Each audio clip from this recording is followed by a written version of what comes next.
all. Let me do a quick double check.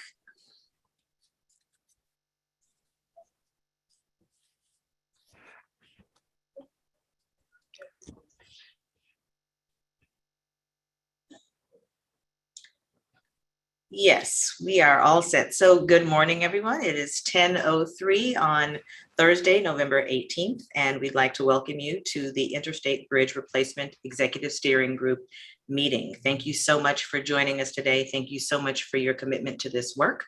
We're excited about today's conversation and the conversations that will follow.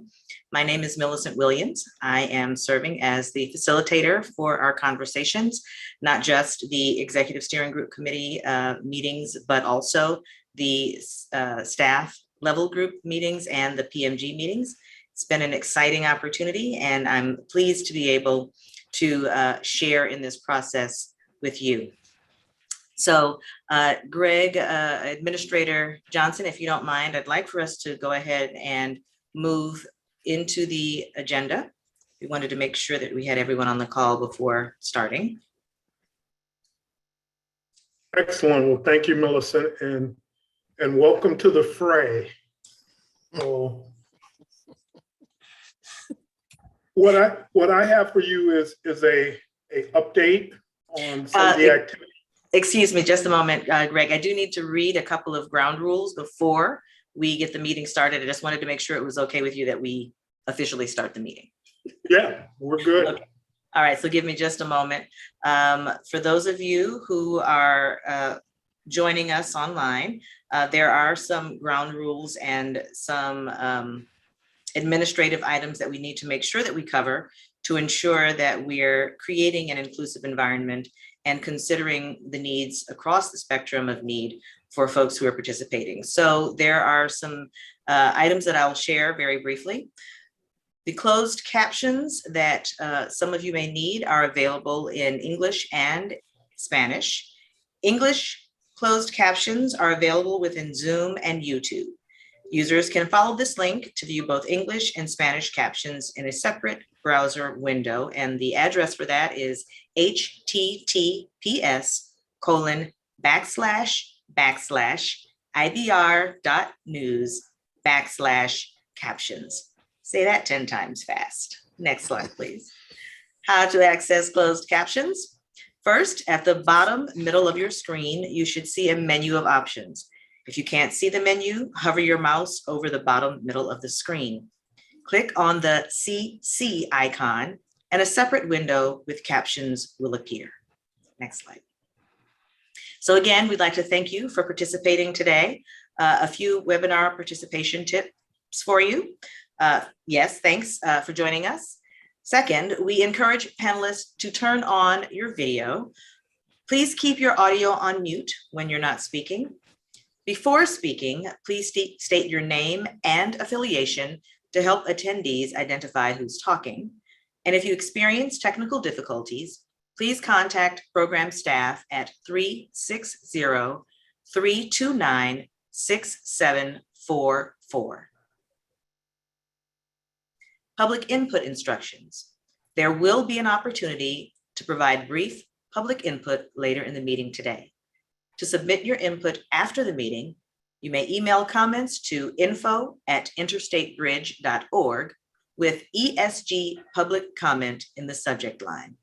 Also, or alternatively, you can call 888-503-6735 and state ESG Public Comment in your message.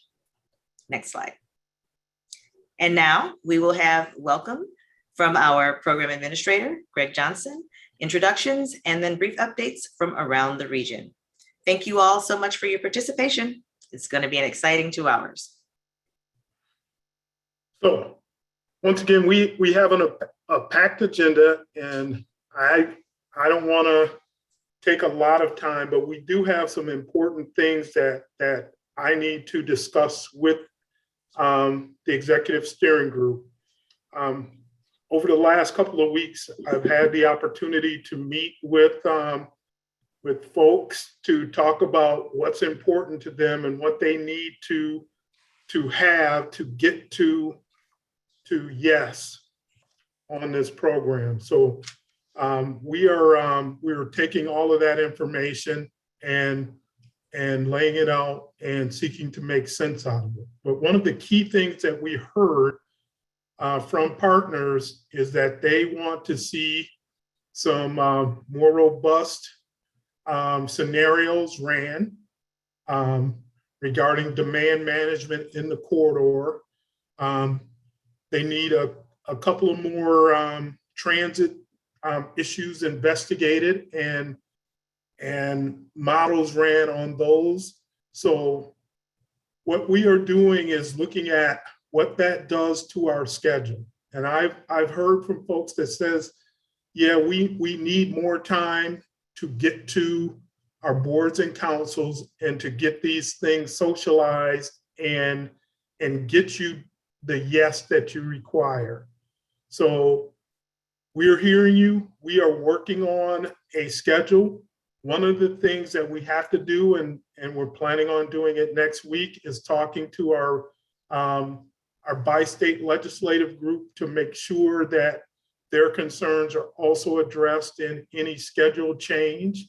So we are diligently listening and reacting to what we have heard. So you will see more information on this coming in the next week or so as we start making some key decisions on what our schedule will look like for next year.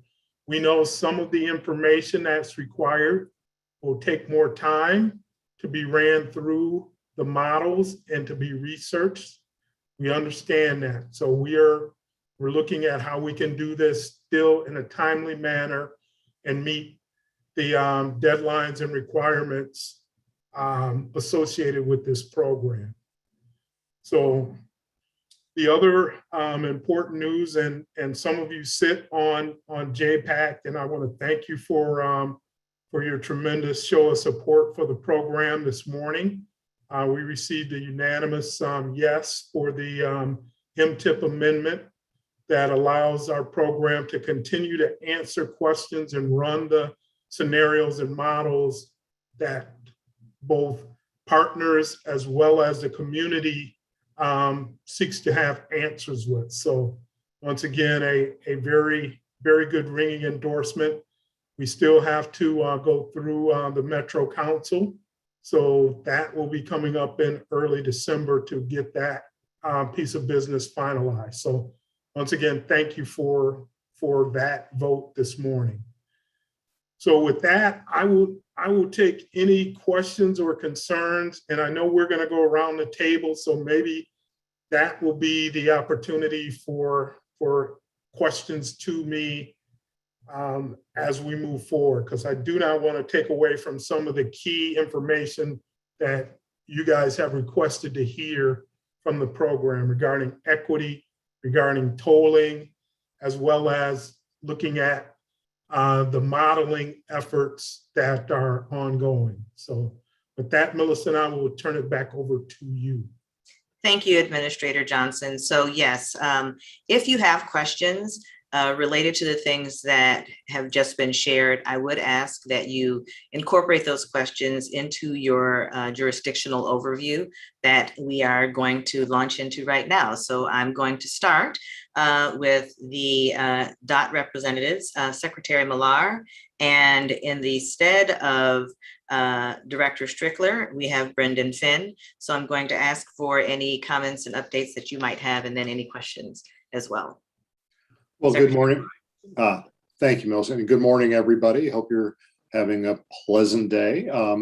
Just a couple updates here. One, winter is coming, winter is here, and we at Washington State DOT have been spending a lot of time up in the northern part of the state dealing with flooding and wind.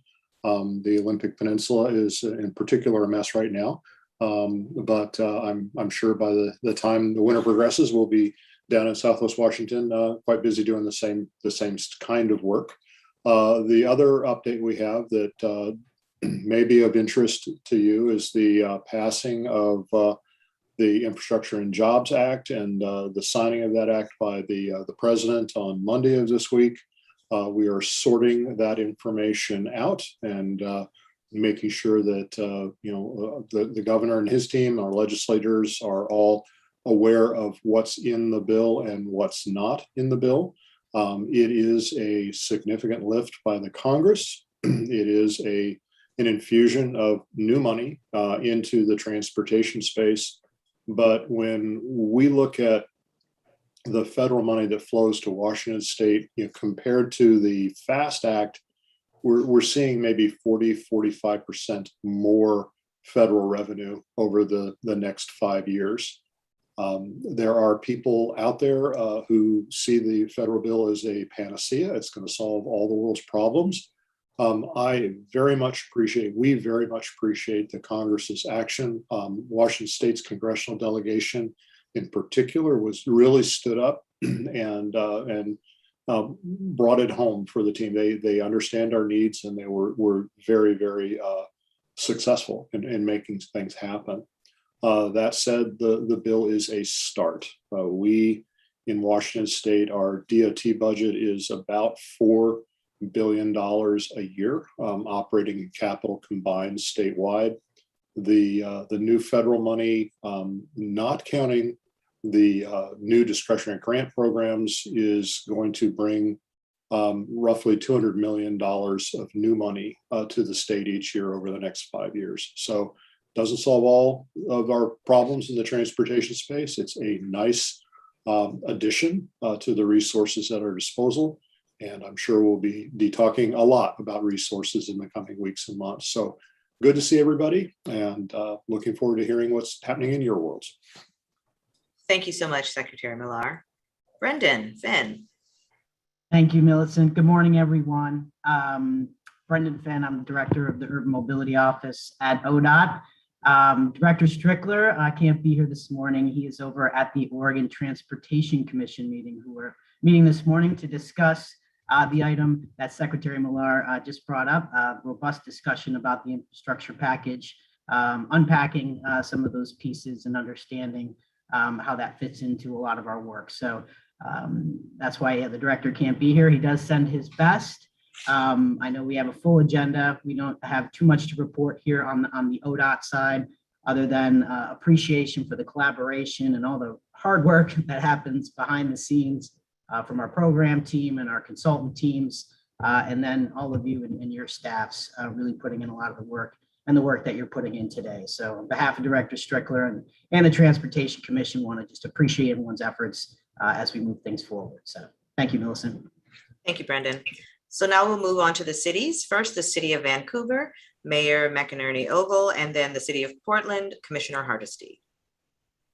Morning, everyone. Ann McInerney Ogle, Mayor for the City of Vancouver. I would just like to let everyone know that Joanne Hardesty and I made the motion and the second at JPAC this morning and moved the I-5 bridge forward with Greg's help for the MTIPs. So thank you, Joanne. We're very excited that happened, and it was a unanimous vote.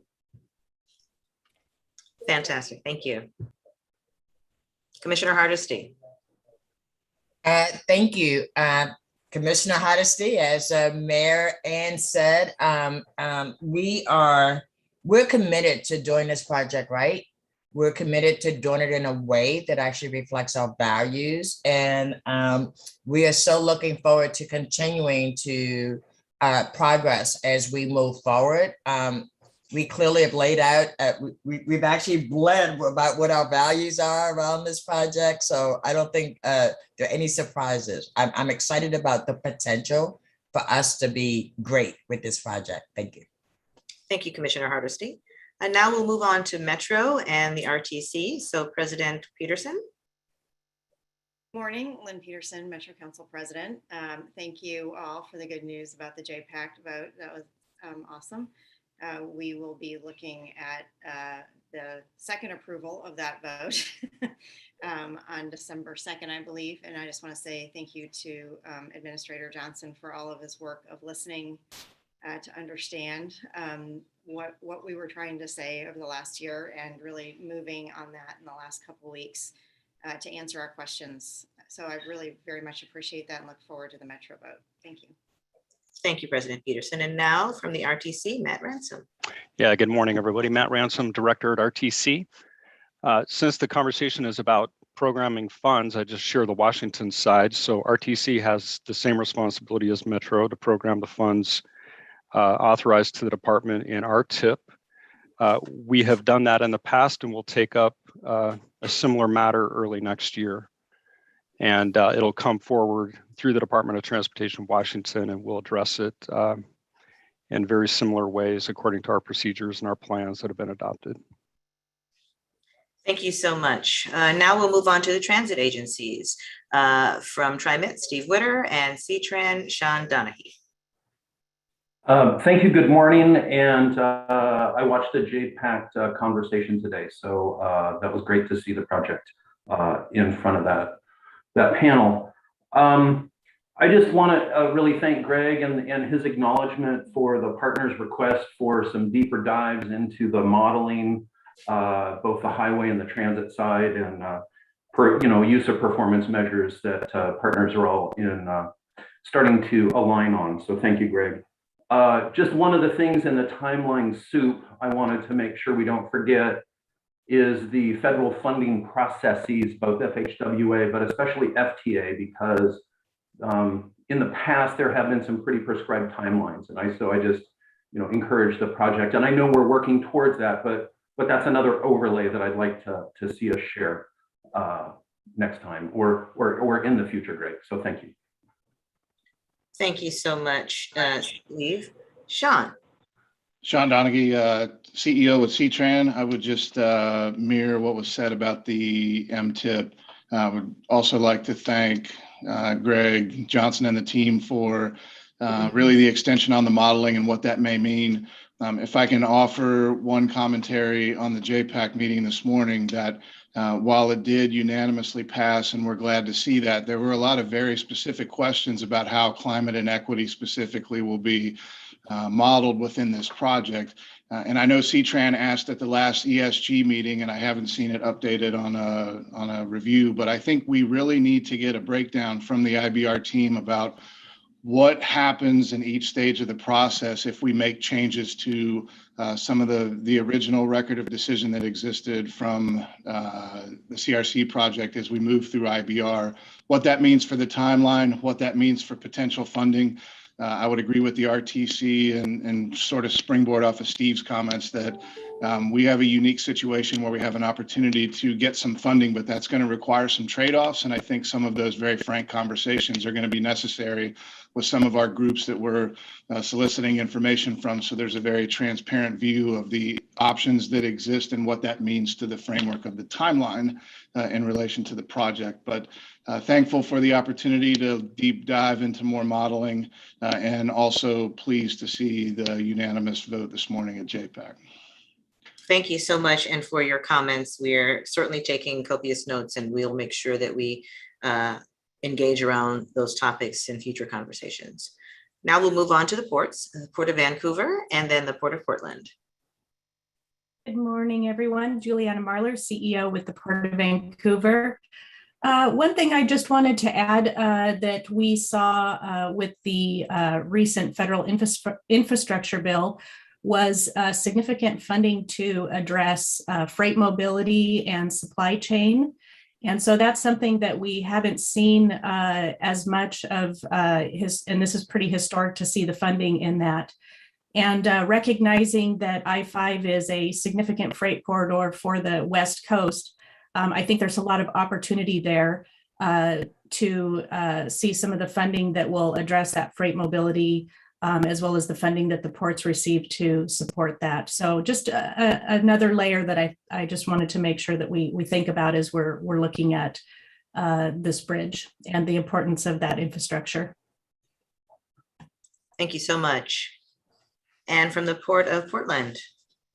Good morning, Kristen Leonard with the Port of Portland. And I just want to add to all of the comments. Thank you for all of the work that everyone did around JPACT, but also thank you to Greg and the team for just the significant effort that's gone into listening and kind of understanding the different perspectives and all of the information we're gathering, whether it be from community members or one another in our recognizing the impacts of this project and how we can move forward together. So just a thank you to all. It's been an amazing effort.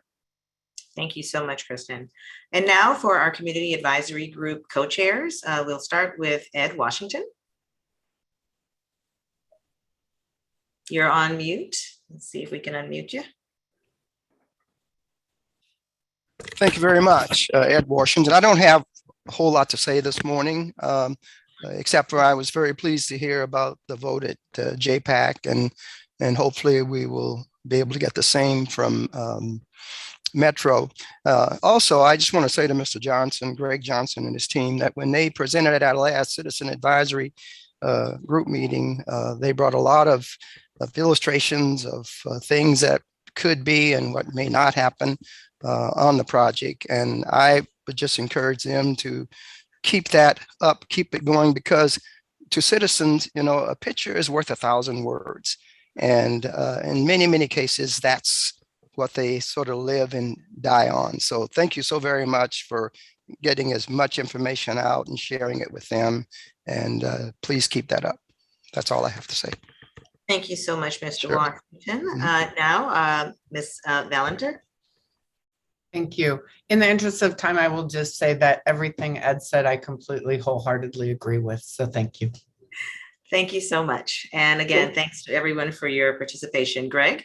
So Millicent, if I could just take a minute to share that we were following the federal discussion of the infrastructure package very closely. And we have folks within our team that are working with the DOTs to understand what that package may mean for the IBR program. So we are tracking that very closely. We also, we know that that schedule is important. We need to be in line for those funds. We need to demonstrate to our federal partners that we are in consensus as a region to move this forward. So that's what we're going to be working on over the next number of months to demonstrate that consensus.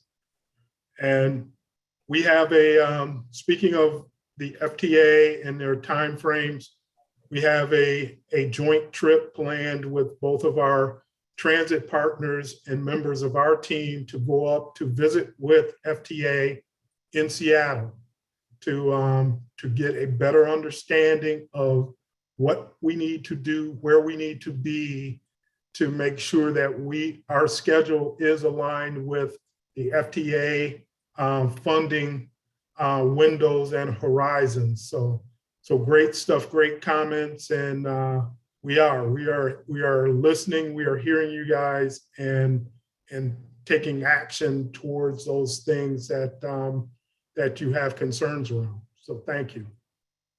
Thank you, Administrator Johnson. So now we'll move on in the agenda. As has been mentioned, it's a fairly full agenda. There aren't a lot of decision points, but there will be several discussion points. So there will be 3 key areas of concern that we will be addressing. We will first hear from the equity team on, and they'll provide for us an equity advisory group update. Then we will have a tolling overview. And then finally, we will wrap up the conversation with a presentation on travel demand modeling. We're calling it Modeling 101. After that, we will have the opportunity for public input. We have received a few comments, and then we will close the meeting with a brief discussion on upcoming topics and recap the things that we've agreed upon in this meeting to ensure that we are all on the same page. So without any further delay, I'm going to really quickly read through the meeting ground rules. We're going to honor the agenda, listen to understand, and ask questions to clarify. We'll be hard on the problems, but soft on the people, address interest and seek common ground, and provide a balance of speaking time. And I'll be working very hard to monitor that to ensure that everyone is given the opportunity and space to provide comment that is complementary to both what we're trying to do and what we're trying to have as outcomes in this conversation and to inform future conversations. So with that, We will move on to our first presentation. We'd like to thank John L. Bell, who is our Principal Equity Officer, Jake War, who is the Equity Lead, and Dr. Roberta Hunt, who is the EAG Facilitator, for being with us today and for sharing with us from the activities of this group over the past several weeks. So, John L., take it away. Great. Thank you so much, Millicent, and good morning, members of the Executive Steering Group. We are so excited to present to you two really core elements that are coming out of our equity program. As you'll recall, about this time last year, we stood up an equity advisory group to really help guide the program's thinking relative to A, how do we define equity? B, how do we measure what we define? And C, what are some ways in which we can start thinking now at this very early planning stage as to how to implement some of those elements. And so with that, I'm going to ask our wonderful facilitator, Dr. Roberta Hunt, who has done a masterful job working with our equity advisory group to give a report out in terms of some of the work that has come out of the EAG. And then we'll follow that with some additional presentation from Jake War, who will unpack some of our most recent census data. And just to put a teaser out there, I think you'll all be surprised in terms of what's really happening in our region. So with that, Dr. Hunt, I'll turn it over to you. Thank you. Thank you, Janelle. Thank you, Executive Steering Committee. It's really fabulous to be with you all and to bring the work of the Equity Advisory Group forward. So since your last meeting, we have been working very hard on developing our equity-focused screening criteria. This screening criteria, we hope will be used at critical decision moments to really think about, to really center equity in the decision-making process. We've incorporated a set of accountability mechanisms into the equity framework. And we reviewed some of the design options for transit interchanges and river crossing. One of the things that I think is most important to leave you with as we're going to talk about the screening criteria and our equity objectives. But the thing that, for our equity group, equity is about process, but equity is also about outcomes. And if we're working really hard right now on our process and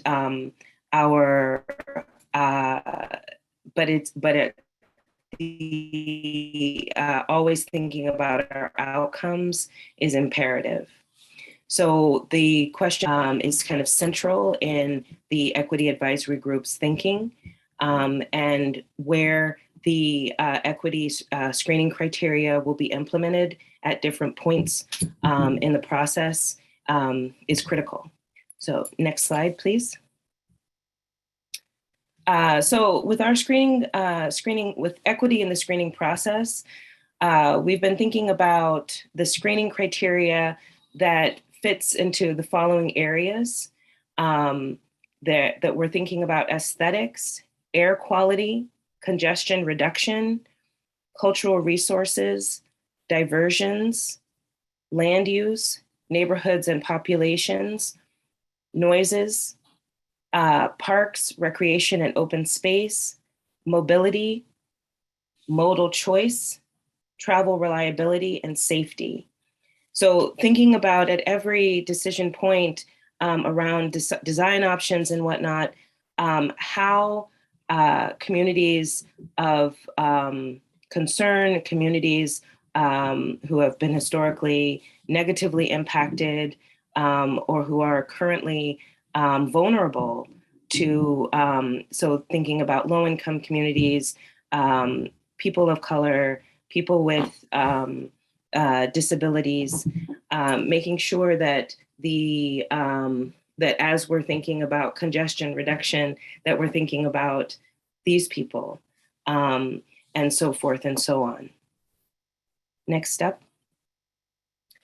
So in terms of the criteria for the equity, for the screening criteria, were aligned with the program's 6 equity objectives.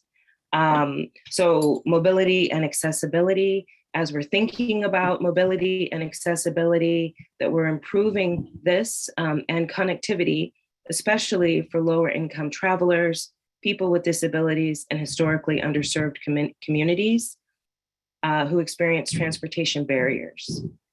As we're thinking about physical design, that we're integrating equity and that we're thinking about the area's history and culture into the physical design elements of the program, including bridge aesthetics, artworks, amenities, and impacts on adjacent land use.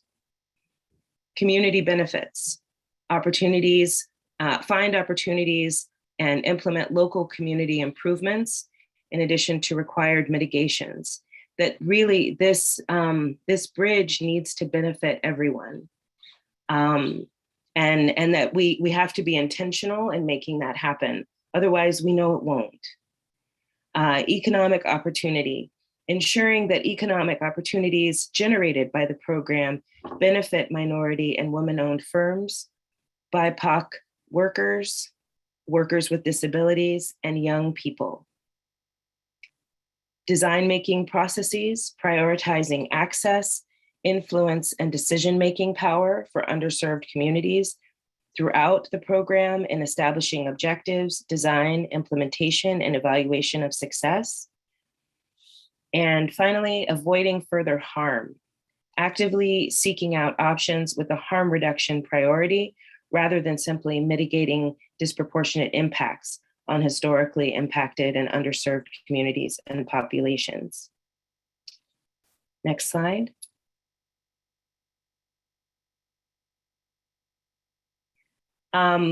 So some examples of thinking about equity and really centering equity in the screening process is thinking about the populations that are, that as we're thinking about high capacity transit stations, like the potential for that, that we need to make sure that those potential places are located 0.25, a quarter mile, a third mile, or a half mile from equity priority communities. So really thinking about how would communities access high capacity transit stations and really trying to limit, to reduce the distance and increase accessibility. That as we're thinking about jobs and services accessibility, that they would be within 30 to 45 to 60 minutes via transit and driving for equity priority communities. That that the changes that come with this bridge will not make it harder for people to get to work, but will actually make it easier and will bring more opportunities for work. Thinking about the proximity of design options as we're looking at the different potential designs for the bridge and pedestrian crossing area, not pedestrian crossing, but pedestrian and bike, that thinking about the proximity of that to vehicle lanes, thinking about noise, and this is particularly important to blind or visually impaired pedestrians who rely on sound to navigate.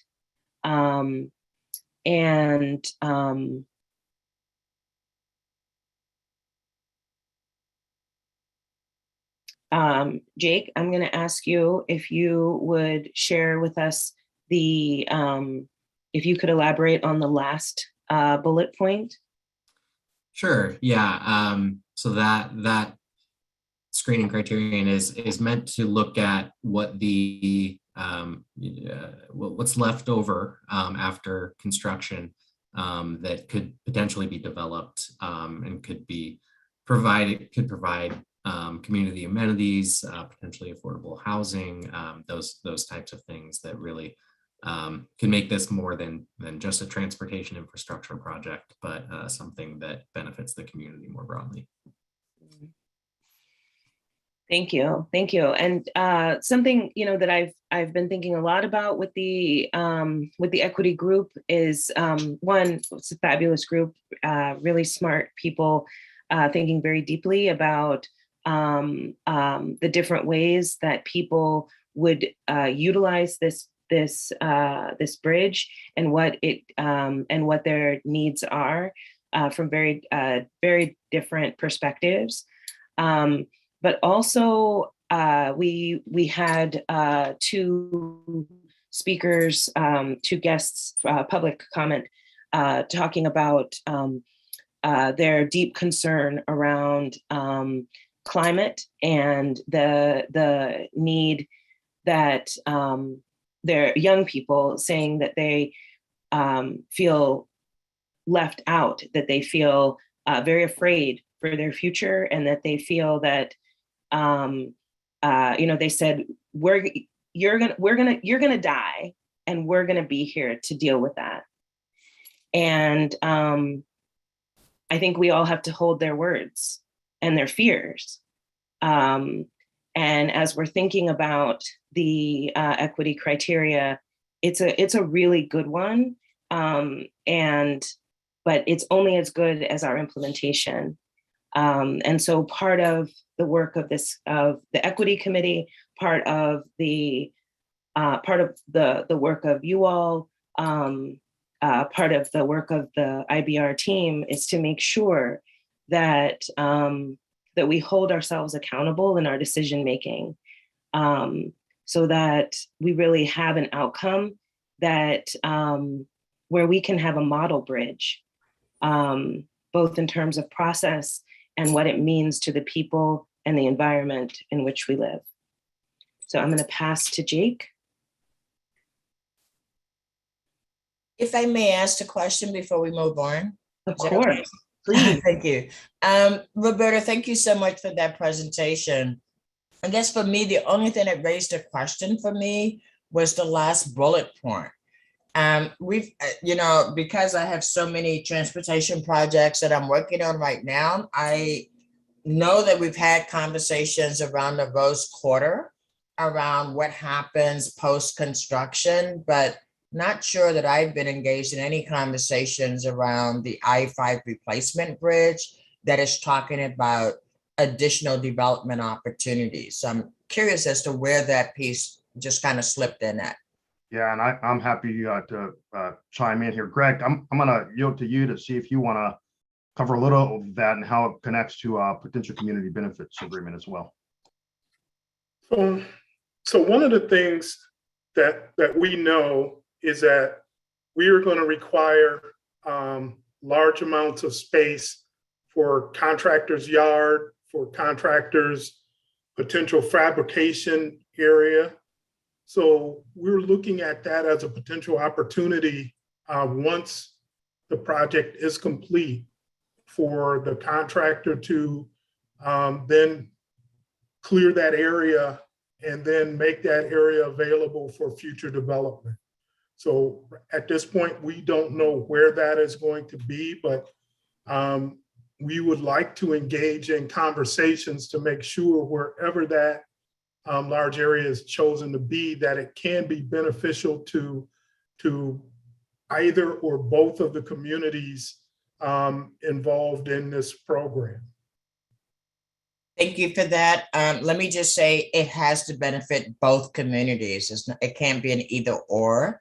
And I hope that we have an opportunity to weigh in before you start buying land to accommodate the trucks and the heavy equipment for the actual construction itself, because it is vital that we actually already have a plan or vision about where we're going before the project is completed. Thank you. Agreed. Jack, you want to go ahead and kick off? Sure, yeah. Thanks, Roberta, for being here. So I'm gonna just kind of briefly give an overview of some of the things that we've seen from the 2020 census. We just as what we find in terms of county population, the region has grown and we're at about 2.3 million if we're including Clackamas, Clark, and Washington and Multnomah counties, Multnomah being the largest. But Clark County has grown quite a bit, and I'll show some of that. If we can go to the next slide. So the region as a whole added about 274,000 residents over the last decade, so 13% increase. But the really striking thing about that increase is most of that was among communities of color. So the population of color has grown 49% over the past decade, compared to that 13% overall. And we'll dive in a little deeper in the next slide. But the region as a whole, it was just 20% people of color 2010 census and is up to about a third now. And so we are a diversifying region. I know a common refrain is Portland is the widest city in the US, but that is certainly getting less and less true as communities of color are growing. So here I'm showing a chart that separates out the growth by various geographies. So we have the city of Portland, Vancouver, the 4 counties, and the overall region. And I'm showing that overall growth of the entire population in blue there. So you see in the metro region on the far right, that's that 13%. But Clark County overall 18% growth. So it's higher than average there. But then looking at the subpopulations of the white non-Hispanic population and BIPOC or Black, Indigenous, and people of color populations, just as an overview, acknowledging that of course a lot of times a BIPOC population is all grouped together, but that includes a lot of diverse backgrounds, races, ethnicities. But that's where we see this large growth in the population. I pointed out here Clark County with a 76% increase in terms of raw numbers. That's from 78,000 people of color to about 137,000. So some really high growth there. And what that really speaks to, if we look at also Clackamas County and Vancouver, what that really speaks to is how populations are shifting. We're seeing a lot of growth, not as much in the inner neighborhoods of Portland, but outer areas of the region as housing costs rise, and it's a little bit more affordable in Clark County and out east, out far west of the region. But still, a lot of affordability issues for sure. But the implications there for transportation are huge, because as folks move farther out and still have jobs and services and healthcare they need to access that might be closer in, might be downtown Portland, transportation costs increase, further distance commuting, time commuting increases, which we know it disproportionately impacts people of color. Next slide, please. So this, I'm showing here the same data, but in a map form, and showing really where the growth and the losses or decreases of population are. And this is showing the white non-Hispanic population. And so what you kind of glean from this, there's a lot of that brownish yellow color. So a lot of decreases as the numbers kind of show. There are definitely increases in blue in terms of raw numbers, and you see those large circles. Again, kind of north of the Columbia River in Clark County. You see a big one in the Bethany neighborhood, Washington County, down south near Tualatin. So those are kind of the trends for the white non-Hispanic population. But then if you go to the next slide, I just pulled out the Black or African American population to show what that looks like. And so since 2010, and I'm sure many of you are familiar with this trend, but I think this really shows it in a striking way. The historic really center of the Black community in North and Northeast Portland continues to lose a lot of that Black population as folks have been displaced and are moving. You see that in East Portland and East Multnomah County. And then you also see growth west out towards Beaverton and Hillsborough, and then north in Clark County. So all this just to reinforce those overall trends that are occurring and what that means really as we look at the benefits and improvements and impacts that this program can have and will have in terms of transportation access throughout the region. And I believe that's my last slide. So throw it back to you, Millicent or Jonah, whoever. Yeah, just a quick recap. Thank you, Jake. Thank you, Dr. Roberta Hunt.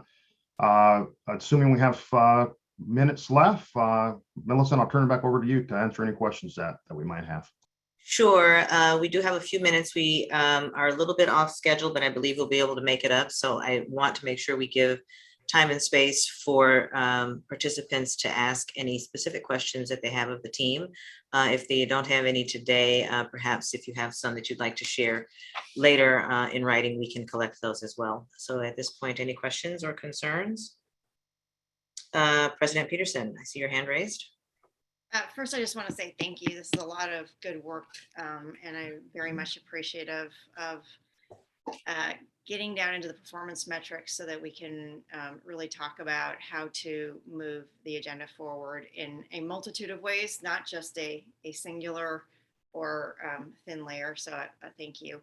And I just wanted to come back around to the staging conversation. We've had such great opportunities to think about how we use these projects to re-envision areas of our city and our region, whether it be light rail or road projects, and this idea of being able to have the vision.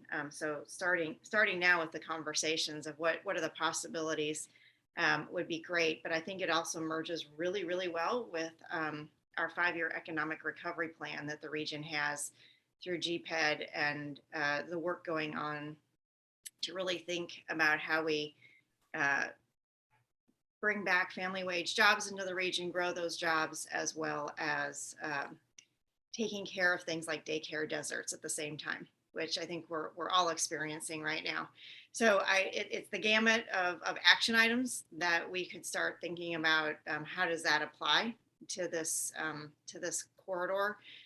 Because there was an implicit, is that the right word? Implicit racial equity lens that was used to create that 5-year economic regional recovery plan. And so I'd really like to make sure that we're knitting these pieces in because I think that they are compatible and could really leverage each other.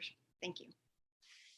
Thank you, President Peterson. Anyone else have any questions or concerns or comments?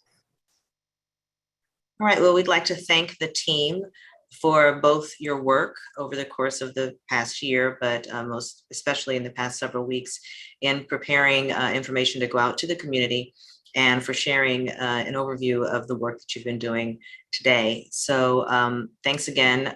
We really appreciate it and looking forward to hearing how we can continue to advance the conversation. Great. Thank you so much. Thank you.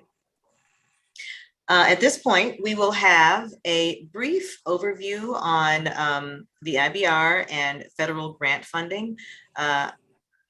Administrator Johnson is going to provide that for us. We recognize that it did not have a specific place in the agenda, but given the way that things have been moving kind of at warp speed over the past week, we wanted to make sure that we did not fail to acknowledge both that movement and begin to talk about how we are thinking about the opportunities that are available.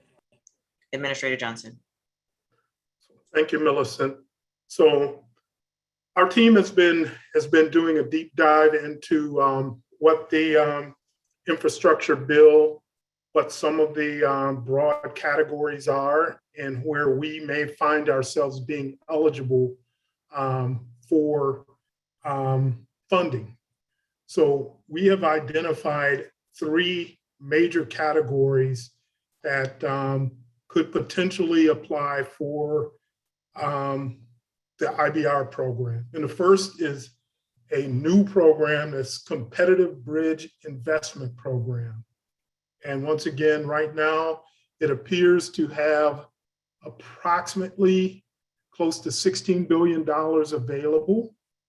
And we could be in line for a share of up to 50%, but that's probably something that will not happen because there's a lot of dogs barking after that pot of money. So once again, this program is meant for replacement, rehabilitation, preservation, or protection of bridges. So we definitely would fall under the replacement category.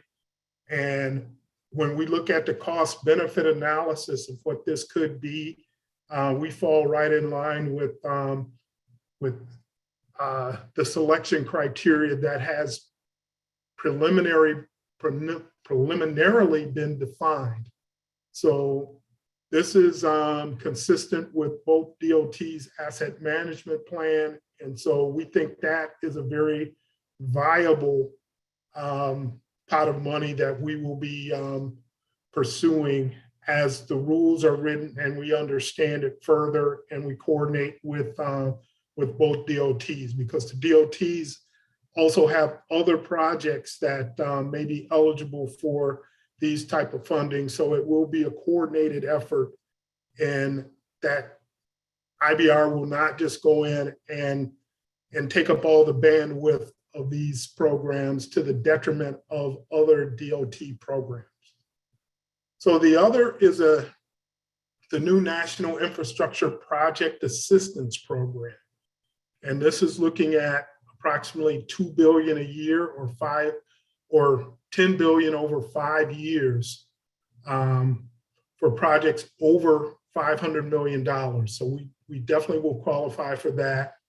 And it's looking at both highways and bridges and freight, which is a key critical component, intercity rail, which is could be a component of our program, public transportation, multimodal. So all of those boxes, we think that we can check. So this is, once again, great work done by our congressional delegations and our senators to get this type of language in there. But once again, it's going to be further defined by the US DOT in rulemaking.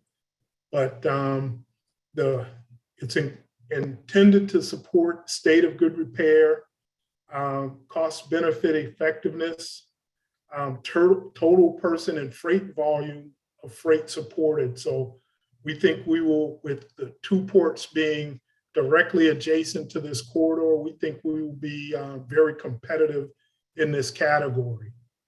So as we look at national, regional economic benefits, the IBR program fits well into that. Once again, we are the only interstate that connects Mexico and Canada. And so this is a very much of national significance. And once again, additional considerations of having more than benefits to more than one state. We are right in that consideration. The last one, which is a new starts category for transit. And so we are looking at approximately 23 billion and 8 billion guaranteed, 15 billion for future appropriations. So we will be making sure that we are having this conversation as we go up to have the conversation with Federal Transit Authority, with our partners in the transit world next month to talk about how we can ensure that we are making ourselves eligible and being in the right line at the right time for this type of funding. So once again, yes. I was just going to acknowledge that Commissioner Hardesty has a question. I wasn't sure if you were moving on to the next slide, but I wanted to acknowledge that before moving on. Well, go ahead, Commissioner Hardesty. Thank you very much, Greg. Thank you, Millicent. My question really has to do with, of course, we know it's going to take a period of time for the federal government to write the rules about how these dollars will be accessed. And I guess for me, the question is, how are we using our equity lens, our equity framework, to actually look at each of these pots of money and determine what is the message that we're moving forward? I'll just put it on my concern is once money's identified, people run after money, and they don't necessarily let their values drive their run for those dollars. So I just want to acknowledge I'm kind of concerned that, on one hand, we don't have the modeling yet, so we don't quite know what our roadmap looks like. And then on one hand, we have a timeline that is really unclear right now. And so I just wanted to acknowledge that now that we know how much money is on the table today, I'm concerned that we're going to be forced into making decisions because folks want to go and grab the federal money rather than actually make sure that everything we do is based on that equity framework that has been developed and was presented to us earlier. So I just want to make sure we don't lose that as we run after money. So I don't think we will, Commissioner Hardesty. The US DOT has already signaled that both equity and climate are at the heart of what they are seeking to address in these discretionary grant programs. So us bringing a fully formed equity framework as well as a climate framework to put on the table for them is going to be part of what we would do for any of these different pots of money. So we're not going just chasing money willy-nilly. It is chasing money with the values that these communities have put forth and said are important to them. And it just so happens that this is in alignment with where the US DOT is on both climate and equity. I agree. That's been heartwarming to know that at least at the federal level, there's a real commitment to undoing previous harm that communities have experienced. And I didn't hear in this the piece around undoing the harm that freeways have done in the past. Where's those dollars? Is that in this package or is that another package? And we don't have all of the details, but I assume language will be embedded in all of these categories that seek to address those concerns and that past history. So when you look at benefits of job access and creation in the second category, I think that's seeking to speak to making sure that folks who have not benefited from this in the past will be beneficiaries going into the future.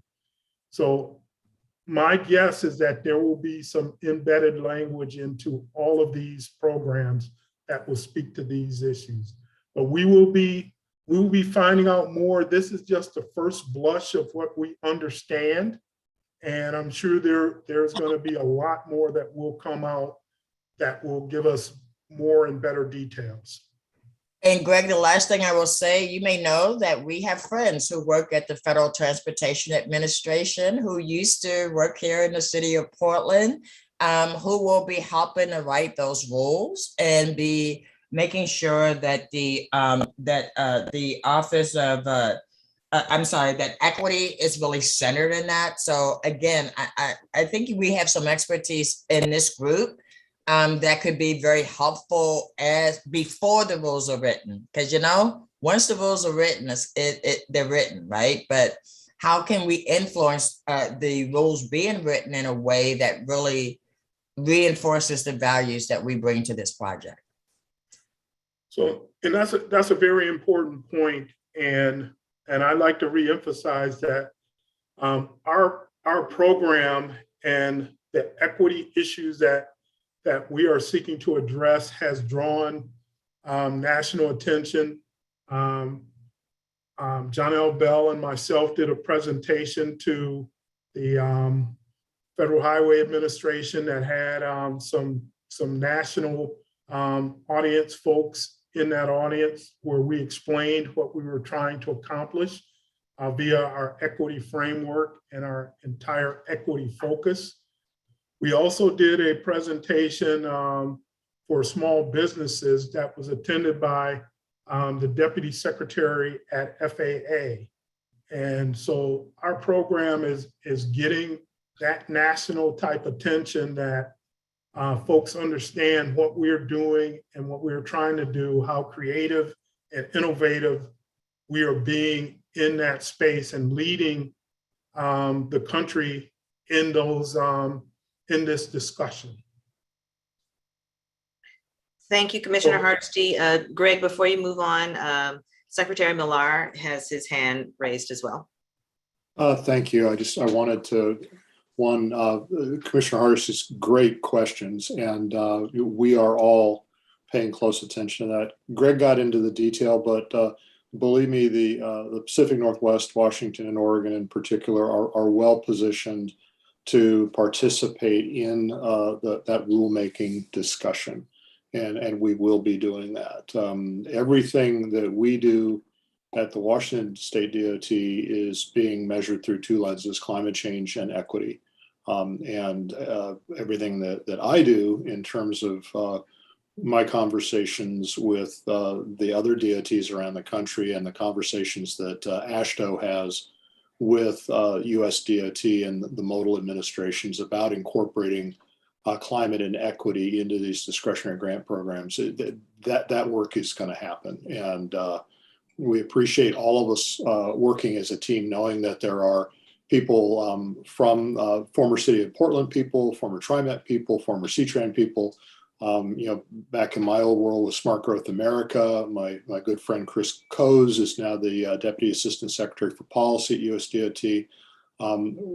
The things that we're talking about, that the people interested in and impacted by this project are talking about, will be at the forefront as these programs move forward. So Greg, did you want to go on to your second slide? And I'm doing a time check. It is 11:06, and we have two more presentations that we'd like to try to get through, as well as public comment. So real quick, this last slide is just talking about how we plan to proceed to make ourselves eligible for this type of grant funding. So having a defined project scope and having consensus in this region is key critical. If we can't get to consensus, no one is going to give money for a region that is squabbling amongst itself over what we're going to do. So reaching consensus among this group and others is going to be key critical to be eligible for these. We know that federal dollars are generally the last dollars in. So the commitments from the states of how they are going to show up and bring state dollars to this is still a key critical issue. So once again, we are advantaged by being one of the first projects to talk about equity and climate in the depth that we have. So we are going to be having those conversations. Once again, we're going up to visit with FTA. We have FHWA has assigned a special program oversight person for us that represents both the Washington and Oregon administrations of FHWA. So we are, I think we are well positioned to find ourselves in the thick of pursuing these, successfully pursuing these grant opportunities. So with that, Millicent, I'll wrap up and turn it back over to you. Thank you. We do have one more question, Matt Ransom from the RTC. Yeah, just more of a comment. Thank you for this presentation. These are the sort of like inquiring minds want to know how the department might approach particularly the new programs, and the new program being, you know, the Bridge Investment Program, et cetera. Reflecting back on the prior project, that could have been perhaps a little bit light. There were some within the communities that would have wanted to see more FHWA fund just for the bridge itself. So I think it's not lost on me, and I think you articulated it well, which is there's a balance sort of in terms of state level interest, but I think everybody around this table would recognize, and those, you know, the Bush administration highlighted this as a project of national significance. The Obama administration highlighted this as a project of national significance. Maybe the Biden administration will. I think the point is, this is a pretty important project, not only for us, but the nation. And I think when I've looked at these new programs, if it's not obvious that we fit within it, I mean, it's pretty obvious to me. So I would encourage the departments to go big within the prudence and the reason and judgment that they want to exercise. Thank you so much, Matt. Greg, any final comments before we move on to the next presentation? No, I think that was a great comment from Matt. So enough said. Very well then. So next we'll have an introduction to tolling on the Interstate Bridge Replacement Program from Ray Mabey, who is an Assistant Program Administrator for the IBR program, and Frank Green, also an Assistant Program Administrator for the IBR program. Ray and Frank. Great. Thank you, Millicent. Yeah, good morning. Ray Mabey, Assistant Program Administrator. So tolling is a topic that many don't understand well, but we hear a lot about. In this introduction, Assistant Administrator Green and I will be discussing definitions, the relationship between the Interstate Bridge Replacement Program and the tolling programs of both states, modeling toll revenue uses, and the work ahead of us. A good place to start is definitions. And I understand we are establishing a common language that may differ, but for the purposes of this morning's discussion, we'll be using some industry terms. There's three main pricing types. Static, that's where the rates don't change during the day and users know the rate that they'll be paying. Variable pricing, that's based on a set schedule. Toll rates vary during the time of day and of the week. And in this case, also the cost to the user is predictable. And then lastly, there's dynamic pricing. And this is where the tolls vary dynamically, defining a term with a term, I know, based on demand and congestion levels. In this case, users really can't predict how much their trips will cost. But this type of pricing is usually reserved for managed lanes adjacent to toll-free general purpose lines. So these are specifically targeted for other uses. Tolling is used for three main reasons, typically. Revenue generation, congestion relief, or a combination of the two. And the first, toll revenues generated are used to pay for capital improvements, say a bridge, for example. Tolls that change, such as variable and dynamic, provide higher tolls at peak times and manage traffic flow and provide congestion relief. These two objectives are usually entwined with any tolling scenario, especially when all lanes are full. And the toll rate schedule can be tailored to focus on one objective over the other. Next slide, please. Next, I'd like to discuss the Interstate Bridge Replacement Program and the Oregon Tolling Program. These are separate programs, but related and coordinated efforts of a system-wide approach to help right-size our system for the future and update the safety and resiliency of key bridges and roadways through the investments in the corridors in which tolls are collected. Due to the bi-state nature of the Interstate Bridge Replacement Program, each state's framework for transportation policy and investments need to be accounted for in our approach. And while IBR is looking to tolls to play a key role in its financing plan, Toll rates are expected to vary by time of day in a manner that supports mobility and congestion relief. While the time of saving benefits of tolling extend to all users, those without the ability to work flexible hours that travel in the morning and afternoon peak periods will actually experience the greatest time-saving benefit. Great. And as I mentioned earlier, the Interstate Bridge Replacement Program and tolling program teams are coordinating to ensure consistent tolling assumptions and are considered in traffic modeling. The timing and detail of tolling implementation, these details are under development.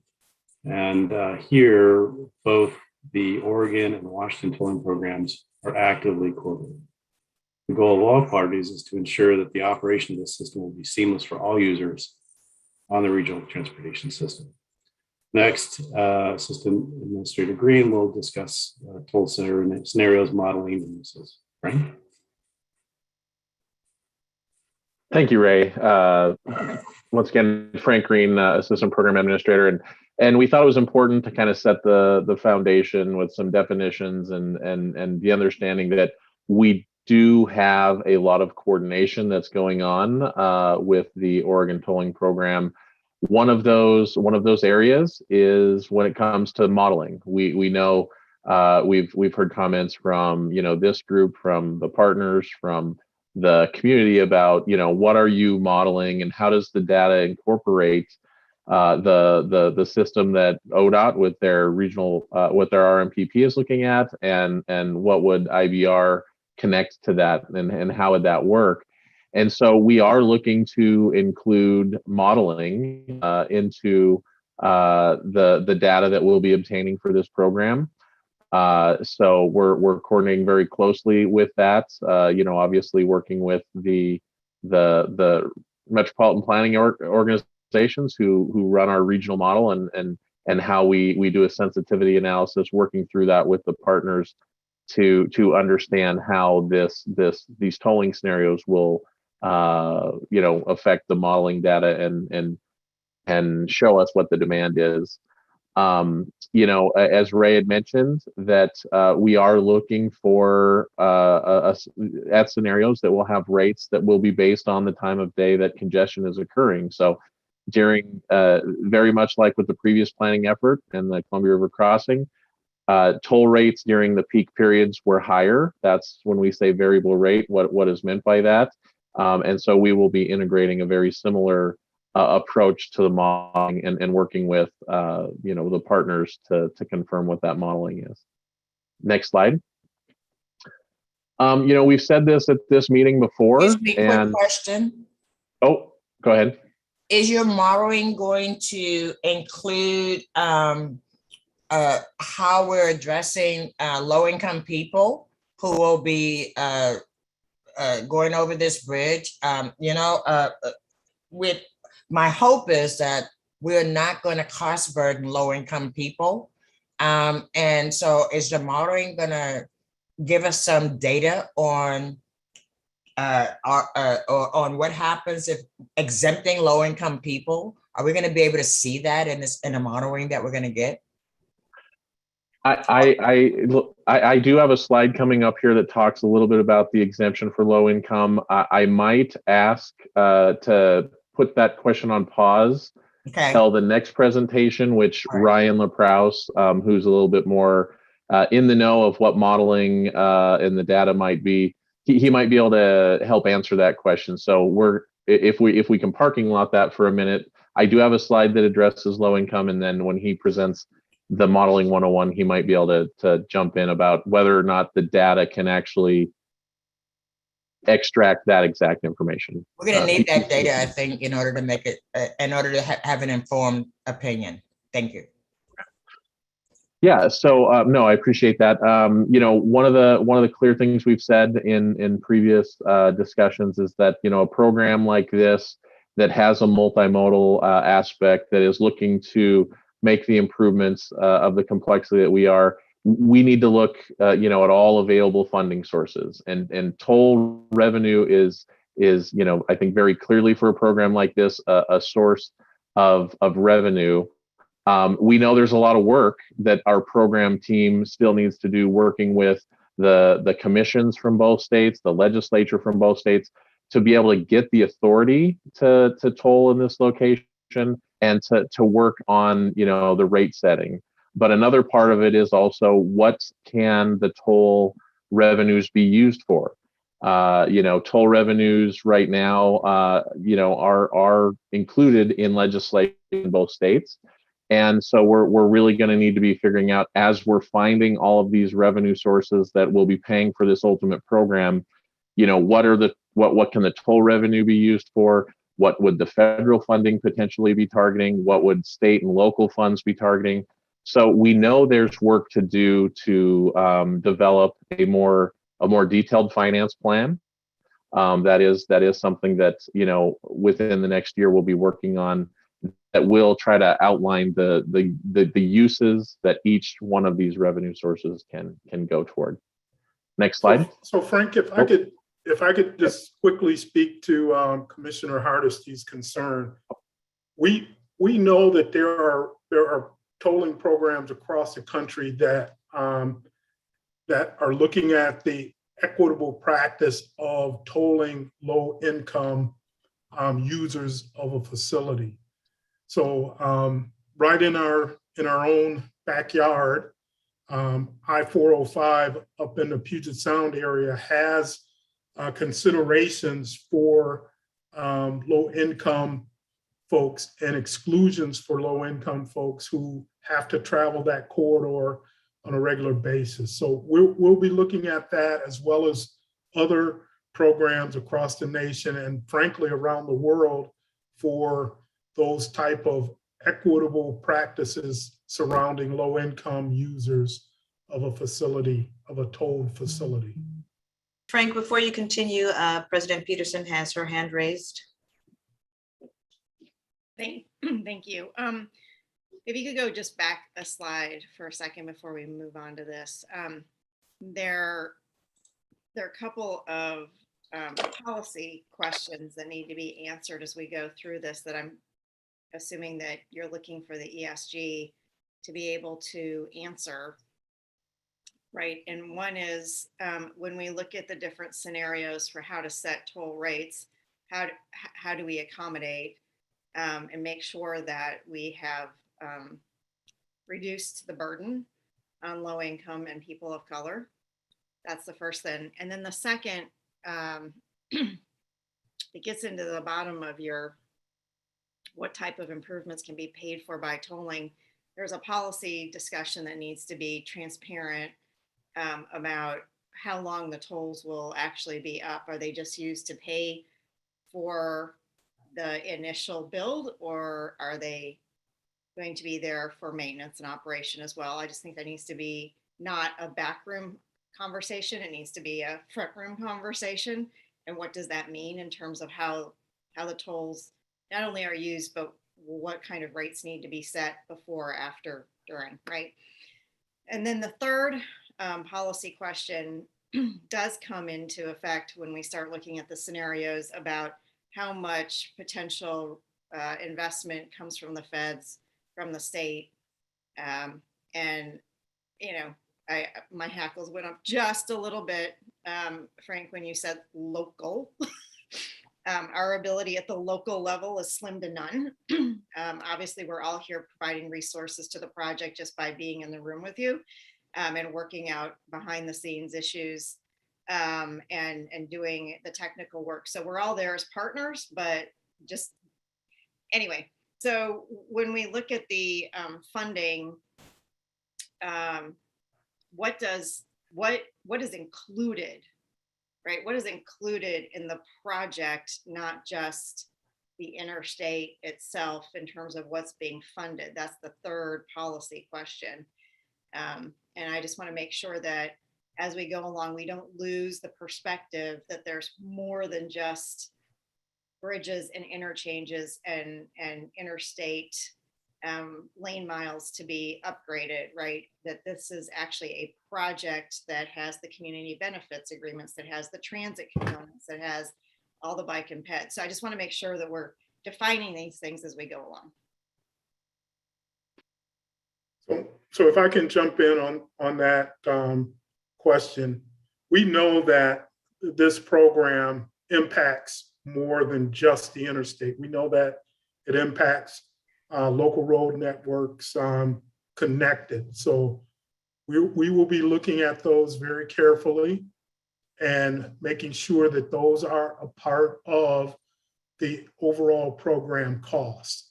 So it is not our intention to ignore those or try and shift those costs to other parties, because these will be as a direct result of what we're doing as an improvement to the I-5 corridor. So we know that making local connections, whether it's for bike and pedestrians, those are key things that will be done off system, that will be done outside of the I-5 footprint. So those things are recognized, and we hope to have a more robust conversation around those type of items, those type of community benefits that can accrue from a project like this. Thank you, Greg. Mayor McInerney-Ogle. Thank you, Millicent. I appreciate that, Greg, but I'd like to make sure that those topics don't get pushed over to the side, sitting in some parking lot, and we forget about them.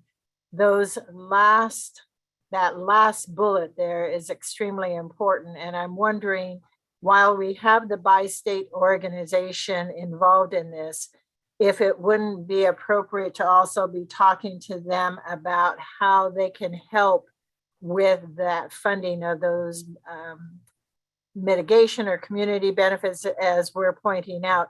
Because as we saw in the charts earlier, people are moving to access the affordable housing. So if we're structuring tolling in a way, and Joanne has brought this up several times, we don't want it to hurt the people who can't afford to live in the area.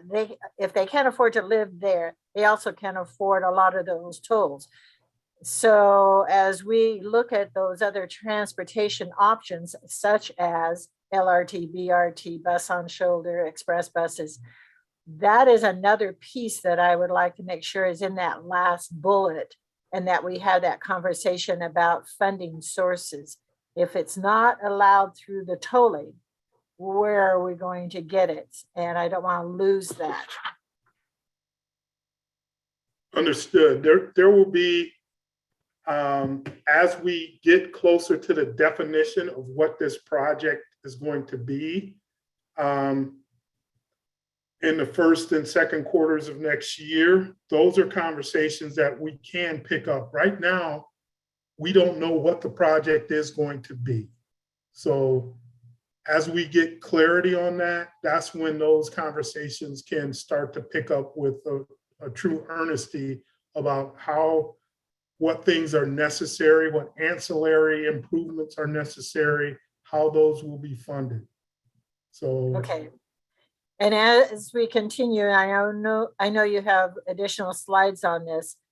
Back on a couple of slides, the primary goal for funding using tolling was the construction piece. I appreciate that.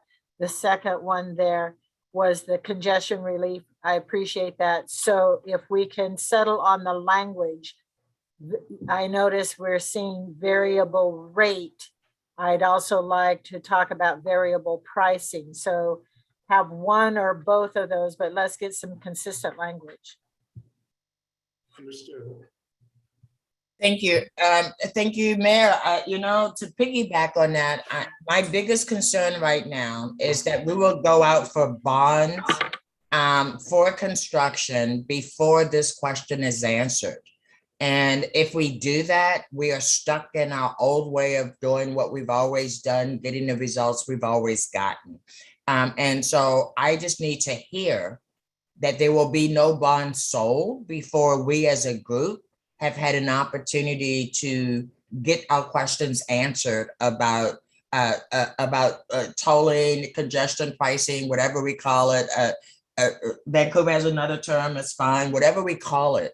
It is really important that we're not we're not limiting ourselves because of other activity that's happening outside of this process. So I'm very concerned. Do we need to change the state constitution? I think those are questions that must be answered before we're able to actually come to conclusions. Thank you. Thank you, Commissioner Hardesty, Secretary Millar, and then Brendan Finn.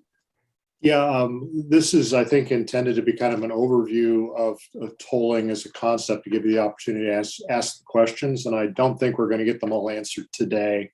But one thing that's really important, and I don't know whether it gives you confidence or pause, but we will not be selling any bonds in Washington state unless and until the state legislature authorizes us to do that. And it's not something that the DOT, with our vast powers, it's not something we're going to do. There are two things I don't do. I don't appropriate money and I don't write the laws. And there will be no bonds sold in Washington state until a law is passed allowing that to happen. And Brendan had his hand up. He might have been saying the same thing for Oregon. I don't know. No, that's right, Secretary Millar. I also wanted to just point out too that in the last legislative session, House Bill 3055 directed the Oregon toll program to come back and report to the legislature in September with an income-based low-income toll program. We will be using that to help the IBR program and inform this group. So I just wanted to, in particular, Commissioner Hardesty, Mayor Ange, so that we're going to be bringing back that work, and it's going to help inform this process as we move forward.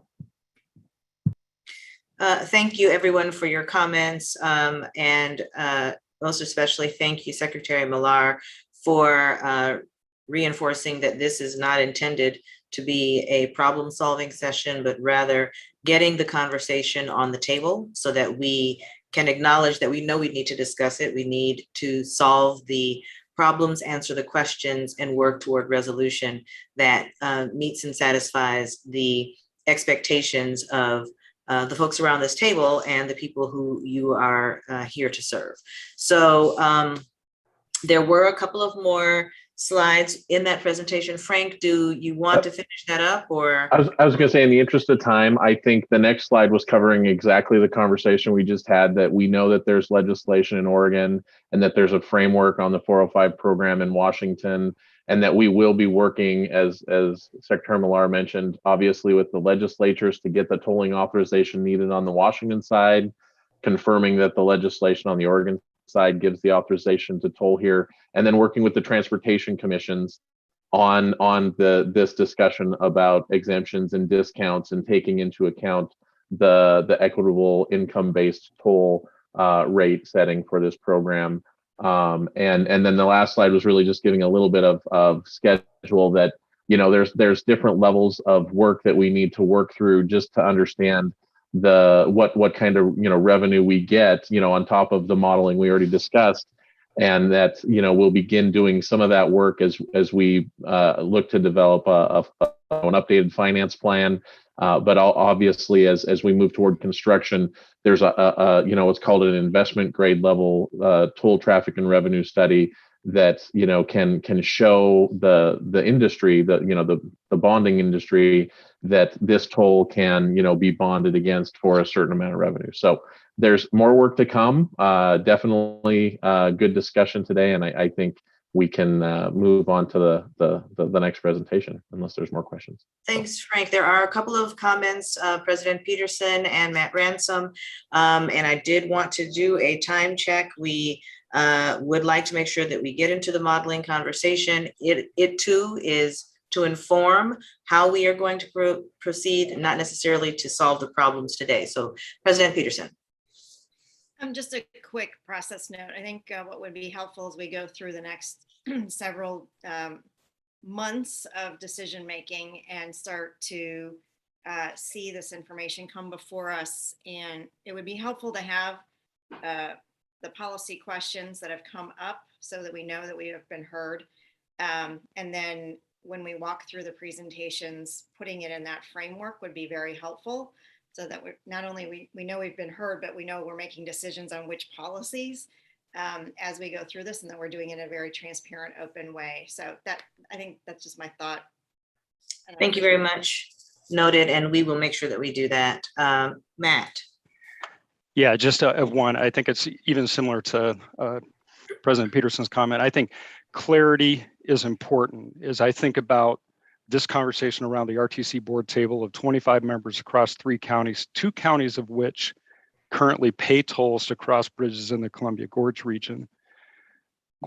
We as a membership don't have a monolithic view of tolling.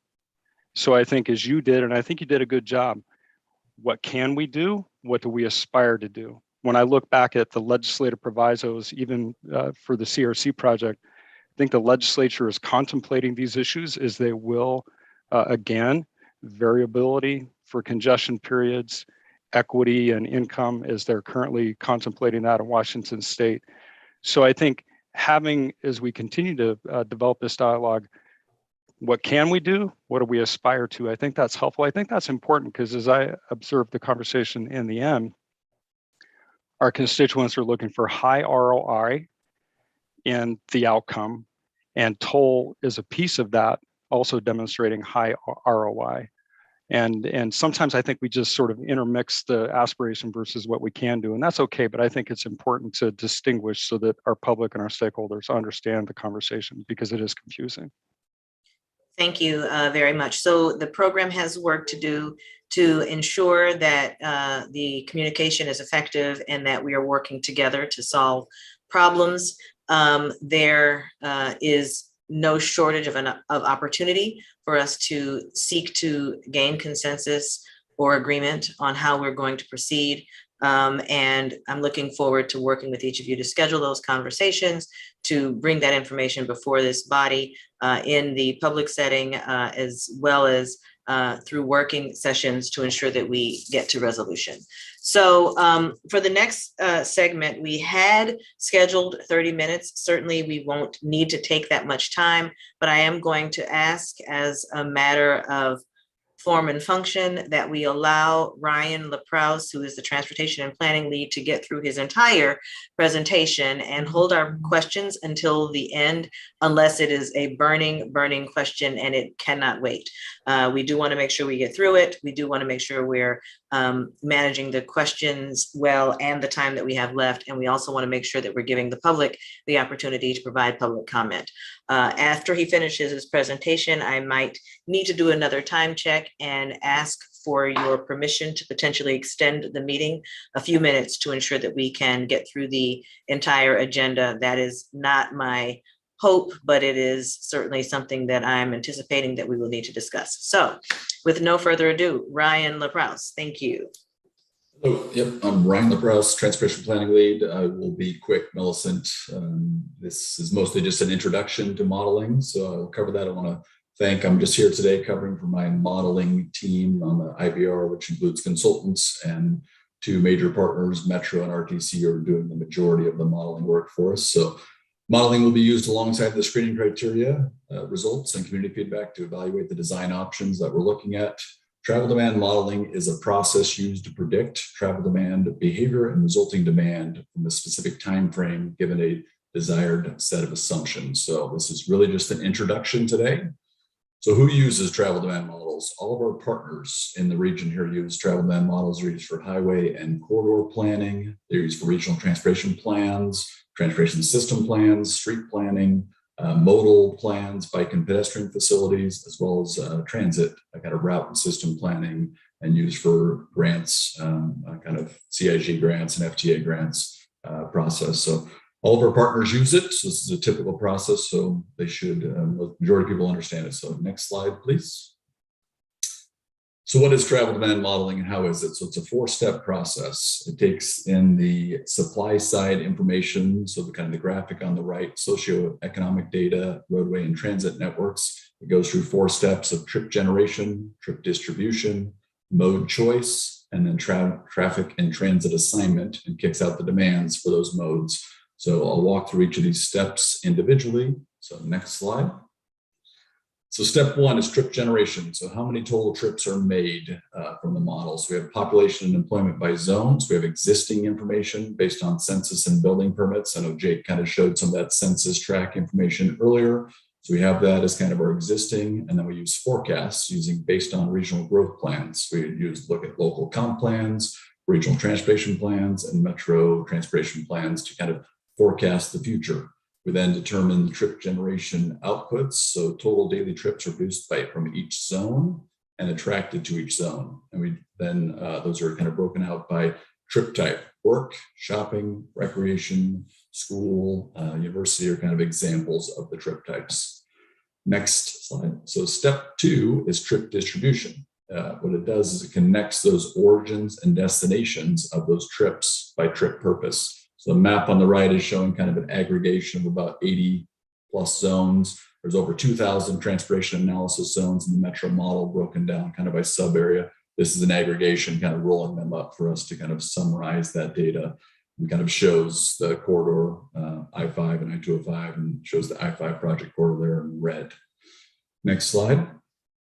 So step three is mode choice. So how are those trips made? So choice of modes looks at kind of driving alone, when will you carpool, walk or bike to transit, as well as walk and bike just kind of to your destination, and then driving to transit, including park and ride and drop off kind of choices. And then what factors impact those mode choice? So costs. So this is where the tolling or parking costs kind of come in, as well as kind of auto operating costs. Your travel time, auto availability. Do you have an auto? Do you have access to an auto? Transit access, and then those socioeconomic relationships. So including household income, household size. So I think the question was brought up earlier about low income housing as well as tolling, and those are brought into these choices. So we do understand kind of income stratification and toll rates and value of time for all the different socioeconomic users.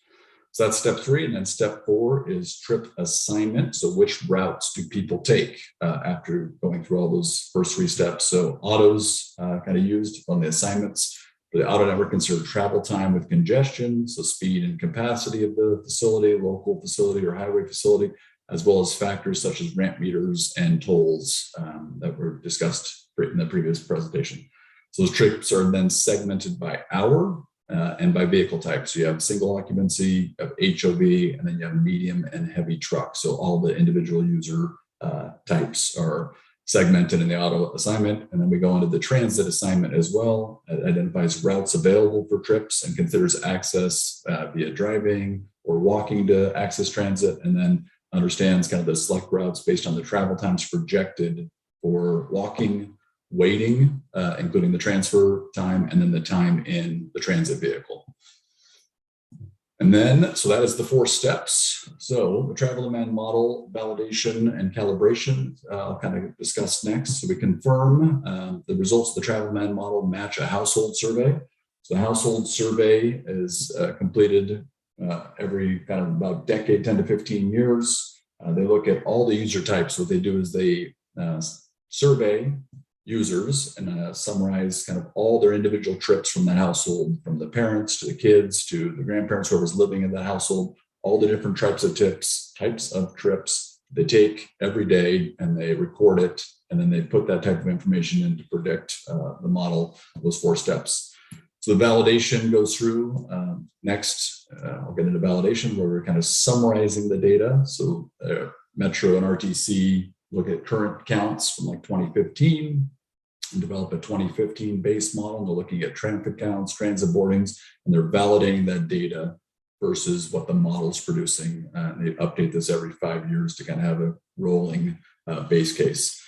So travel demand model review is done, required by FHW and FTA on a regular basis, and Metro and RTC are regularly peer reviewed for projects like the IBR program or other projects that they submit for review to FTA and FHWA. And then the last step I wanted to summarize here is the IBR model is built upon kind of the travel demand model that was used during previous planning, CRC, where there was a peer review panel requested during that to look at kind of the Metro and RTC model that was being used. And determined that this region is using an advanced trip-based tool and that it represents a valid tool for the project of this type. Next slide. And then the uses of the travel demand model. It's my last slide. So what do we use the travel demand model for? We kind of walk through the steps. So what it's used for is determining travel markets, auto and transit kind of volumes and predictions and travel times, traffic impacts, and then transit ridership, including mode, route, station level information, mode of access to those stations, how many come via vehicle versus either bus or transfer from another transit mode, as well as walk and bike, and then the park and ride demand. And then what we do from this is we take this information and use it and support the NEPA analysis and process, and it supports multiple disciplines reports, including the transportation report, air quality, greenhouse gas, equity, environmental justice, just to name a few. And then it's also used to support federal, state, and local grant funding opportunities. So there you go in a fast, I caught up time for you, Millicent. I appreciate that, Ryan. And I do want to share with the participants on this call that the speed with which Ryan went through the presentation is not an indication of how important we believe the work to be and the impact of the outcomes of the modeling to be. But we merely wanted to ensure that stakeholders were clear about what modeling can do, what it helps to inform, and the ways that it's used, and to ensure that folks who may be joining who are not a part of the regular conversations about some of the requests that are coming to the team are clear that those questions are being asked, similar to the ones that you asked earlier, Commissioner Hardesty, about how the different inputs and factors determine the outcomes and the decisions. So there are a series of requests that have been made of the team. Some of them are easily, the answers are arrived at fairly easily. Some of them do take months to get to solution on. And so we're working to ensure that we're really clear about the asks that are coming to the team from the partners to ensure that we're providing you the best information in a way that allows you to really be able to engage your stakeholders, your decision makers at the different jurisdictional levels that you're engaging on, and answering the questions in a way that make the most sense. To your point earlier, Mr. Washington, the pictures and the story that we tell with the information and the data that we have is incredibly important. And it's not that we want to minimize those inputs or that we feel like we need to make the information any less intellectual, but rather we do need to make sure that it's digestible. So that is what the team is working to ensure that it's doing. And we are working to also prioritize the requests that have come in to ensure that we're getting you what you need by the times that you need to have it so that you can inform your stakeholders and so that we can move this program and project forward, especially as it relates to those funding implications that we know are a part of why all of this is important. So with that, I see a couple of hands raised. We will quickly go to President Peterson and then Matt Ransom from the RTC, and then we will move on into public comment unless we have additional questions that I see raised over the course of the next couple of minutes. President Peterson. Thanks, much appreciated. Having started my career as a Metro Transportation Demand Modeler, I know how much work goes into all of this, and so I'm very appreciative, and I know exactly what I'm asking when I'm asking for the demand management scenario. So I very much appreciate it. And at the time, Councilor Ed Washington was one of our counselors, and so thank you for your leadership while I was there.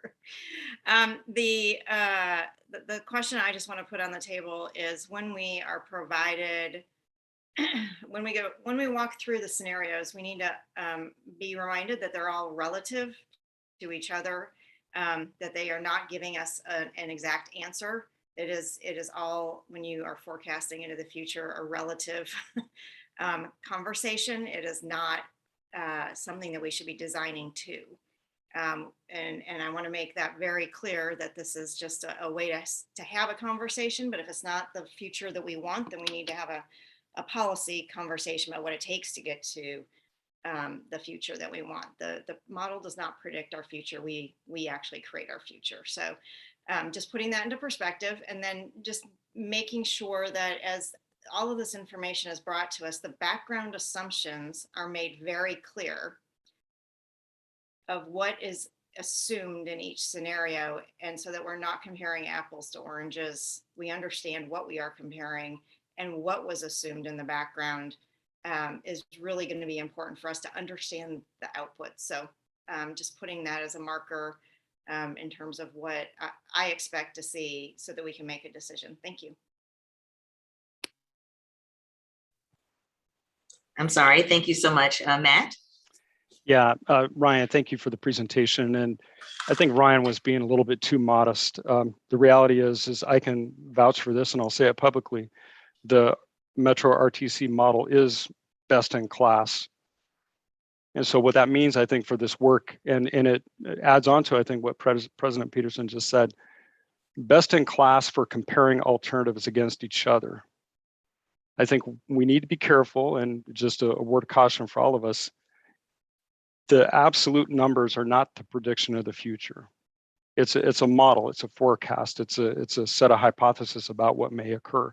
But the math that underlies these analysis tools is best in class. So rest assured, I think, for all partners that are looking at this. Second is the scenarios themselves. There are a lot of questions being asked and a lot of do this, do that kind of statements being made. I want people to understand, those that are watching this and that will then look at the data when it comes out. The team that does this is walled off from people like myself. They're walled off from others that might be around this table. The policy people, let's say, the people that are asking these broad questions or proposing different hypotheses. And that's important. And the reason why that's important is these people spend their lives work making sure that the tool has the best math, the best integration of social characteristics, economic characteristics, so on and so forth. We want them to be true analysts, and they are such. So when we see the data that comes out, it's best in class, and it's also produced by people that don't have, let's say, a reason to make it be what it ends up being. They're siloed, they're walled off, the analysis outputs will be what they are. And I think, again, for the public and public trust in this conversation, there's always so much, like, I want to see this in the model. Full faith in Ryan's team, full faith in the RTC Metro teams. And I think I look forward to seeing the results. Thank you so much. And the team is committed to providing those results. We are, again, working to determine the best way to communicate the information that's received, and making sure that we're providing it in a way that really does help to inform your decision-making. Commissioner Hardesty. Thank you. I just wanted to let you know I'm going to have to check out because I have a conference I'm going to at noon. So just want to appreciate all the work that went into today's information sharing, and look forward to what's next. Thank you, Commissioner Hardesty. We are sorry that you have to drop off the call, but we are pleased that you have been a participant, not just today, but in so many conversations over the course of the past several weeks and months. I also wanted to acknowledge that Mayor McInerney-Ogle also needed to leave the call just a few minutes early. She has a 12 o'clock appointment that she needed to make sure that she traveled to as well. So her team is on the call, but we did need to allow those two things to happen. So thank you so much. We will now move into public comment. I do need to review a few instructions for the good of the order. If you've joined by Zoom, click raise hand. If you've joined by phone, press *9 to raise your hand. The facilitator, who will be Brent Hamlin, will call on participants. You'll receive an unmute request. Please accept it. If you are commenting by phone, dial *6 to unmute. Please provide your name and affiliation. Attendees will be allocated up to 2 minutes for public comment. This does depend on the number of commenters, up to a total of 10 minutes. If we run out of time and you have not had a chance to speak, you can still provide comments after the meeting. And so additional comment instructions: to submit comments after the meeting, please fill out the form on the program website or email comments to info@interstatebridge.org with ESG Public Comment in the subject line. Call 888-503-6735 and state ESG Public Comment in your message. All written comments must be received prior to 48 hours in advance of each upcoming meeting in order to be distributed to the ESG meeting members and to be discussed at the current meeting. Comments received after that point will be distributed to members in advance of their next meeting, so in advance of the December meeting. All comments are posted on the IBR website. Hi, Millicent. It's Brent here. Looks like we have two people lined up to talk, so we can do the 2 minutes. The first one is Joseph Courtwright. And Joseph, you should have received an invitation to unmute. Welcome, Mr. Courtwright. Hi, Joe Courtwright. I'm with No More Freeways. I just want to comment on the projections and tolling. It's striking to me that ODOT is claiming and WashDOT is claiming that they know exactly how big this project should be. They've advanced 10-lane alternatives, and they've ruled out a series of other alternatives without ever undertaking any traffic projections. The only traffic projections that they have are from the FEIS, which are based on data from 2005. So essentially, you're saying that you know exactly how big this project should be, and you're ruling out other alternatives based on outdated information. And furthermore, you have no intention of completing the actual projections that would be updated before the next 2 years or so. Moreover, we know that the projections have to incorporate tolling. Tolling will dramatically affect demand. The projections that were done after the CRC FEIS by CDM Smith as part of the investment grade analysis showed that traffic on the I-5 bridges would drop from about 125,000 vehicles a day to about 80,000 vehicles a day. That is, you would build a giant amount of capacity that would not get used. And you're repeating exactly, step for step, the mistakes that were made with the CRC by kicking the can down the road on realistic traffic analysis. And so what you need to do is, before you advance any alternatives, before you rule out any alternatives, is do the traffic modeling first, because what you're doing right now is the opposite of planning. And with due respect to the staff and everyone, essentially what you're inviting the models to do is ratify the choices that you've already made.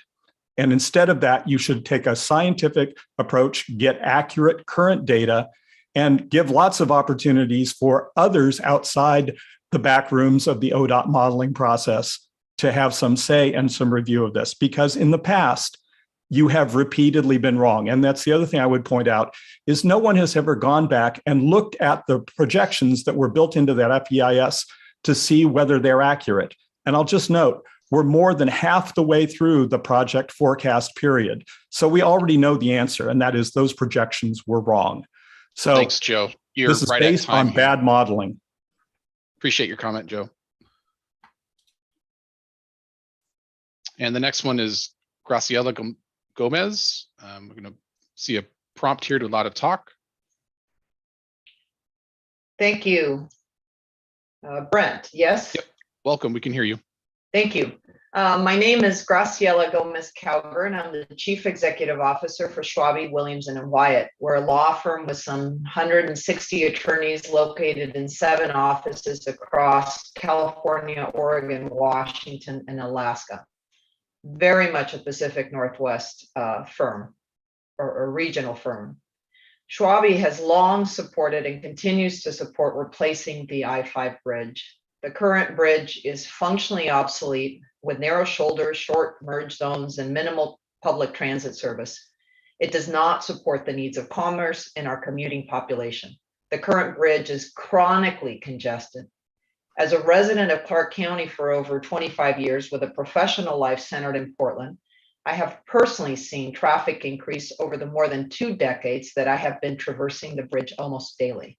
My commute has increased from 40 minutes to well over an hour, depending on the time of day. The worst part, I think, in the last several years is that the commute is unpredictable and not subject to advanced planning, with a simple accident resulting in miles and miles of traffic backup. The I-5 bridge congestion will continue to exacerbate, as it has in the last several years, as the population in the region increases by at least another 500,000 residents, as is projected.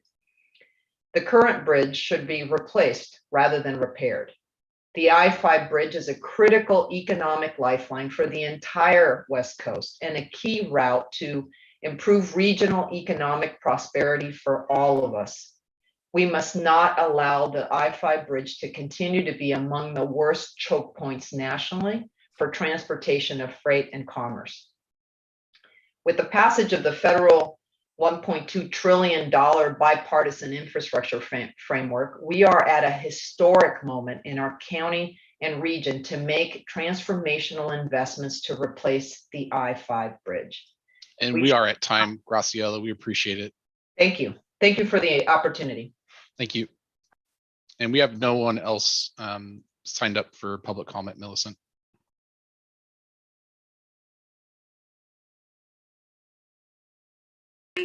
Thank you so much. I'm sorry, I was having trouble finding my unmute button.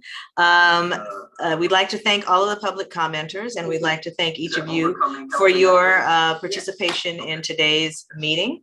I'd like for us to very quickly look at next month's meeting agenda or proposed agenda and the next steps that we have coming out of this conversation. So our next meeting will be on December 16th, Thursday, December 16th, from 10 a.m. to 12 p.m. Several of the topics that we'd like to discuss in the next meeting will be the economic impact analysis. We will have a review of that by those who've prepared that report.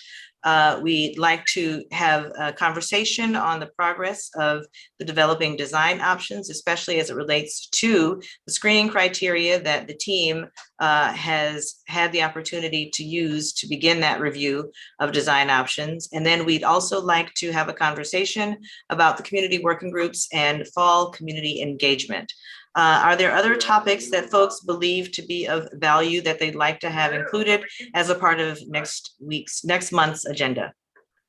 So Millicent, one thing that I am hopeful that we will have clarity on is our schedule for moving the IBR solution forward into the process. So once we hear from the bi-state legislative team next week, and we understand all of the nuances from our partners, we hope to have that as part of our conversation in December. Perfect. So thank you. I've taken note of that. Are there other comments? Sean, I see your hand raised. Yeah, just as mentioned in the beginning of the meeting, I would like to see an update on the work that we're doing from a community advisory standpoint and other group meetings that we're having and how they would impact the FTA and FHWA management of the schedule, how that impacts the timeline by what we can do and what we can't do as a function of what we want to do on our timeline. It's pretty aggressive, and we talk a lot about trade-offs, and I think it's important for the public to know through the ESG what that means for the schedule in terms of the amount of information we're taking in as a group and what we intend to do with that as a function of an expedited schedule. Also, if I could, I want to give a shout out to our ASL folks. We never do that. They're amazing. 2 hours. Thank you very much. Appreciate all the work you do. Thank you so much, Sean. And yes, I think we all can attest to really a level of appreciation for the support that we're receiving from the ASL team and from the closed captioning team, ensuring that all parts of our community can be a part of this conversation in a meaningful way. Final comments from our program administrator. I'd just like to thank everybody for their time and their attention and great questions for the technical program. Some of these things are deep dives, but they're all key critical to getting to the answers that we all desire as a region to move this program forward. So thank you. Thank you for the great questions. Thank you so much, Administrator Johnson. If we have no further questions or comments, we are going to adjourn this meeting. It is 12:02 on November 18th, 2021.